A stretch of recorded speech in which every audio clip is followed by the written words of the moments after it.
to help the skog to his feet. Soon everyone else inside got untangled too, when the stone of Mrs. Brisby lit up the room. "Don't worry, I'll have you on your feet in no time," said Robert, helping the skog to stand up. "Thank you, Robert," said the skog kindly to Robert. Then Robert headed towards the ladder, which led up to the surface of the giant green apple. "Where are you going?" asked the skog. "To see where we've landed," said Robert softly. "Be sure to be careful up there, it could be very dangerous up on the surface," cautioned Bouncer.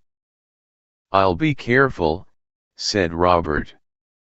"Sometimes, you've got to get through your fear to see your own courage on the other side," Robert said to Bouncer and the rest. Robert soon lifted the lid of the giant green apple, to find thousands of seagulls flying overhead in the cloudy sky above him. Robert went up onto the surface of the giant green apple to find that the green apple was floating in the middle of the great Pacific Ocean and there was no land in sight at all. "We're in the middle of the sea. Come on up," Robert said, calling to all his friends inside of the giant green apple, in the process. Soon, everyone from inside of the giant green apple was on the surface of the gigantic fruit. "We're in the middle of the sea," gasped the skog. "Don't worry," said Robert. "Soon a great ship will be bound to pick us up."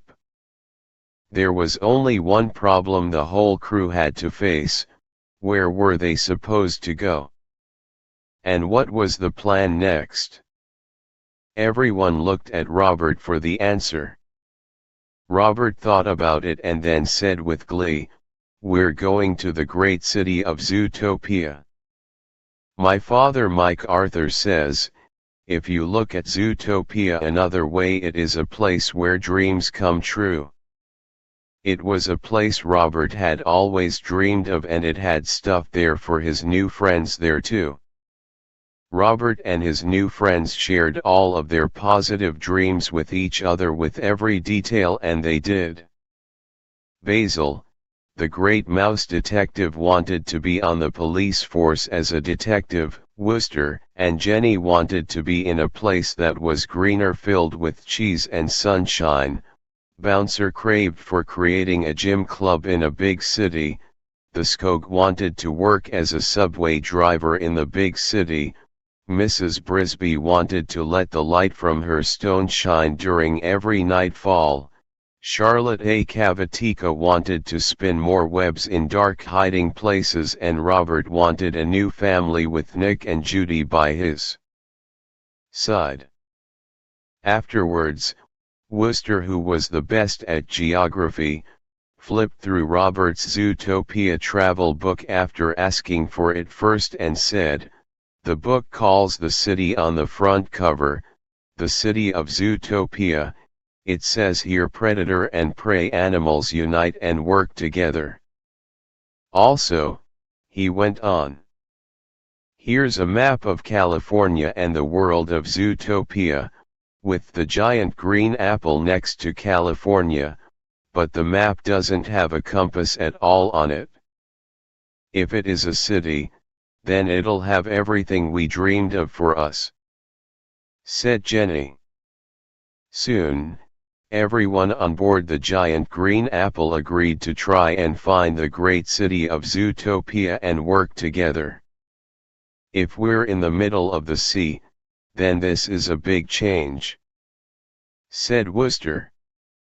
"And so has Robert too, since he's a cartoon now just like the rest of us," added Jenny. "That's impossible, you must be kidding," stammered Robert. "No, we're not. It's actually true. Take a look at your reflection in the sea and you'll see," said Wooster. Robert went over to the edge of the giant green apple and gazed into his, now cartooned, reflection in the wavy ocean water and realized that the glowworms were the cause of his magical transformation. He knew he must have swallowed one, before he entered the giant green apple. He was now different, very different. I've changed into claymation. Robert gasped in shock. There's only one problem. How do we get to Zootopia? Asked Basil as he puffed on his pipe. I'll get us there, proclaimed Bouncer. Jenny was suspicious of this. Really? She snapped. Sure, we've sailed the 7 seas beforehand, so I can help to navigate us as well, said Bouncer confidently. Unfortunately, there was another problem they all had to face. They had no sails, no engines and no way to steer the giant green apple in the right direction. Plus, they didn't have a compass at all, but Robert had an excellent idea to help out.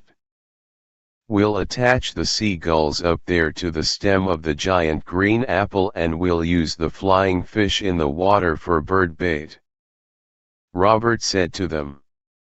The next question is, how on earth do we do that process? Asked Basil. We'll use Charlotte A. Cavaticus spider web for a net to catch the fish. We'll even use Charlotte's spider string to tie the seagulls to the stem. We'll also use the bell that belongs to Basil to get the seagulls to come down in great flocks, said Robert. Hurry. In less than a minute, Charlotte A. Cavaticus spider web was pulled down by Charlotte herself. The first half of the plan with catching the flying fish had worked, but suddenly, a gigantic robotic shark with 3 heads appeared through the waves and it had spotted them without delay. What do we do? Screamed everyone on board the giant green apple, except for Robert. We must catch the seagulls, it's our only chance. Robert screamed in terror. Shaking with fear, Robert's friends on board the giant green apple emptied the flying fish all over the surface of the giant green apple, while Bouncer called for the seagulls to come down to eat the fish, using Basil's bell, as he rang it loudly. Soon every single seagull came flying straight down and soon were all caught inside Charlotte's spider web. Then, the entire crew on board gave a helping hand and tied the spider strings around all the necks of every seagull they had caught. The next half of the plan had worked as well, but the shark was almost upon them. Seagulls away! Shouted Bouncer, as the net was removed from the seagulls and the giant green apple was lifted out of the ocean water straight into the air.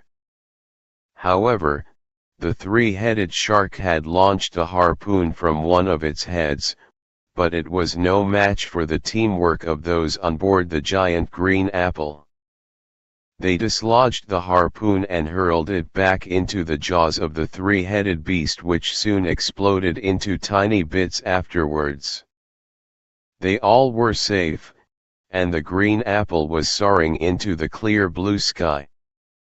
Everything we did was part of the brilliant plan of Robert himself, Charlotte A. Cavaticus said to the others. I say 3 cheers for Robert, shouted Basil happily. Hip hip hooray! Hip hip hooray! Hip hip hooray! They all shouted for Robert in celebration. Zootopia, here we come! Shouted Bouncer as he steered the giant green apple in a certain direction, high above the ocean clouds. Afterwards they were on their way to the city of Zootopia. The giant green apple kept on going higher and higher, until it reached a certain level in the sky where the sun shines bright. Robert on the other hand was trying to comfort the skog and help him face his fears. "You must not frighten yourself like this all the time," said Robert. "Why not?" asked the skog. "You'll only make yourself sick. When I had a problem, my mother and father would tell me to look at life another way." Robert said to the skog. "How can I?" asked the seemingly cowardly skog. "First, I had to face the cannons and the traps on my island, then there was a mechanical shark with 3 heads we had to face. Well, if you look at it another way would be, you made some enemies that became your friends on your own island and you had the courage to help us get wings to fly, defeating the 3-headed robotic shark single-handedly," said Robert to the skog. "Really?" asked the skog joyfully. "Exactly, you're a hero," Robert said happily to his friend. I'm Wonder Skog," cried the skog happily. "You are," said Robert confidently. As the green apple went on sailing in the sky above, everyone on board was getting hungry and thirsty. Most of them were convinced they'd soon be dead, but not Robert, however. He had another idea to help out. "Nobody's going to starve," he told the others on board. "Our whole ship is made out of food and drink for all of us, green apple juice and green apple fruit. Our only chance to have food or drink now, is to use moderation with this green apple for survival and not eat up too much of it so we can still have a ship to sail with," said Bouncer to the others. "Robert, you've done it," cried Basil with joy. "This mammoth fruit is precisely what we need for survival." Soon they were all back inside of the room inside of the giant green apple having lots of fun, eating and drinking the green apple fruit and juice inside of it, which they made together. There was music from Basil's violin, songs of original creation from everybody's inventive and creative mind, dancing and food fights, and everyone inside was happy. They even remembered to use moderation too. By sunset the party was over, and by night time everyone was fast asleep except for Robert and Charlotte A. Cavatica, who were having a conversation together privately on Charlotte's new spider web. "I'm very glad you're kind to me most of all," Robert whispered to Charlotte. "Maybe this is because you were kind to me first," Charlotte whispered to Robert. "You were the spider in my window," Robert said to her. "Yes, I was," she said to Robert. "I always thought Charlotte A. Cavatica died at the fair, ever since I read Charlotte's Web," said Robert. "Maybe this is because of the magic of the 3 magic